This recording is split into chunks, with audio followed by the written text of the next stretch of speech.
Bismillahirrahmanirrahim. Assalamualaikum warahmatullahi wabarakatuh. Ke teman-teman, gimana kabarnya? Semoga teman-teman dalam keadaan sehat selalu ya.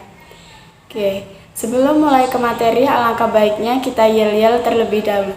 Semangat pagi, pagi, pagi, pagi luar biasa.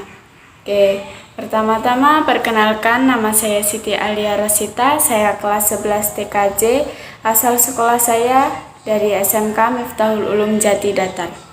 Sebelum lanjut ke materi, di sini saya akan menjelaskan K3.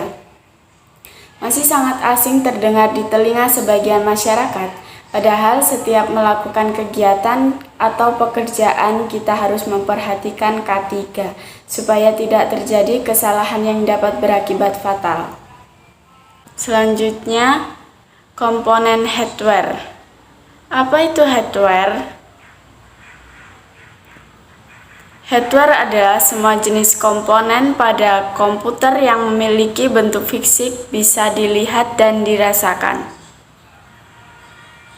Fungsi hardware yaitu untuk mendukung kerja komputer, menampilkan atau menerima input, masukan, proses, mengolah data atau informasi, memberikan output, serta menyimpan data atau informasi yang terpasang di dalam maupun di luar komputer.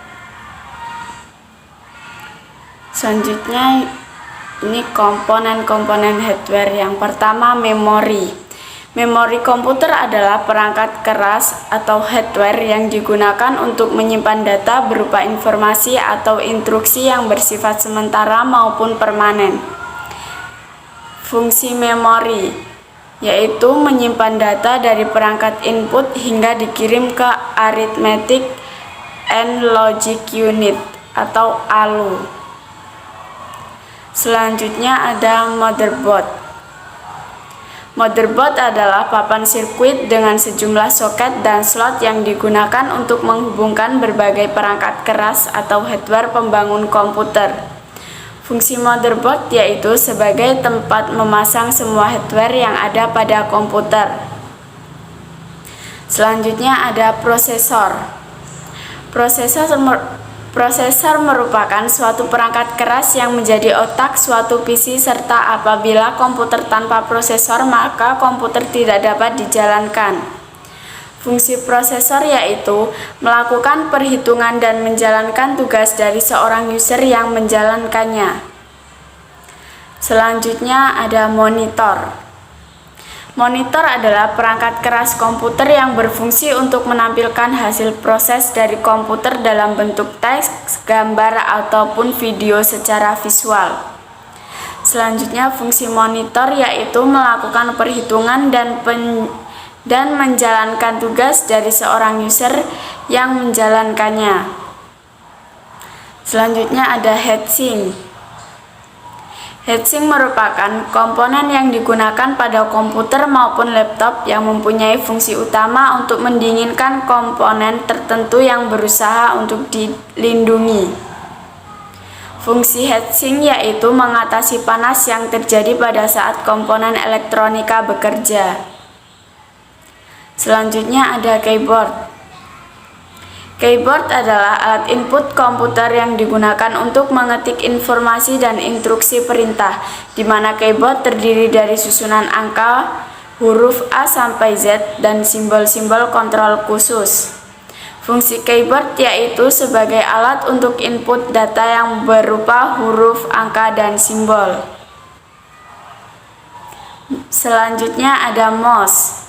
Mouse adalah alat atau perangkat yang digunakan untuk mengatur perpindahan kursor secara cepat atau digunakan untuk memberikan perintah secara praktis dan cepat. Fungsi mouse yaitu untuk memperbesar dan memperkecil tampilan, melakukan scrolling pada layar, melakukan perintah yang tidak tersedia menu shortcut, dan berfungsi sebagai tombol untuk eksekusi perintah. Selanjutnya ada kabel SATA. Kabel SATA merupakan sebuah kabel standar internasional yang digunakan untuk mengkoneksikan perangkat dalam PC. Fungsi kabel SATA yang pertama menghubungkan HDD ke motherboard, yang kedua menghubungkan optical disk motherboard, yang ketiga menghubungkan antara hard disk satu dengan hard disk yang lain. Selanjutnya ada kabel ATA. Kabel ATA merupakan interface standar untuk mempertemukan hard drive DVD-ROM dengan motherboard agar bisa digunakan di komputer media. Fungsi kabel ATA yaitu untuk menghubungkan antara motherboard dengan hard disk dan juga CD-ROM atau DVD-ROM di dalam perangkat komputer. Selanjutnya ada hard disk. Hard disk adalah komponen perangkat keras sebagai pendukung dari komputer yang di dalamnya berisikan ruang untuk penyimpanan data atau output dari proses data yang dijalankan oleh komputer dan manusia. Fungsi hard disk sangat vital sebagai tempat menyimpan segala macam data, file, serta dokumen virtual seperti DOC, PDF, dan lain-lain. Selanjutnya ada CMOS. CMOS merupakan sebuah chip bertenaga baterai pada motherboard yang menyimpan pengaturan BIOS dan memberikan daya saat komputer tidak menyala. Fungsi CMOS yaitu sebagai alat untuk mengatur waktu dan tanggal pada komputer agar dapat berjalan sinkron meskipun komputer dalam keadaan mati. Selanjutnya, kesimpulan. Hardware merupakan perangkat keras yang dapat berfungsi sebagai alat memasukkan data, memproses data, dan mengeluarkan keluaran berupa informasi yang dapat disimpan pada media penyimpanan. Sekian presentasi dari saya akhiri. Wassalamualaikum warahmatullahi wabarakatuh.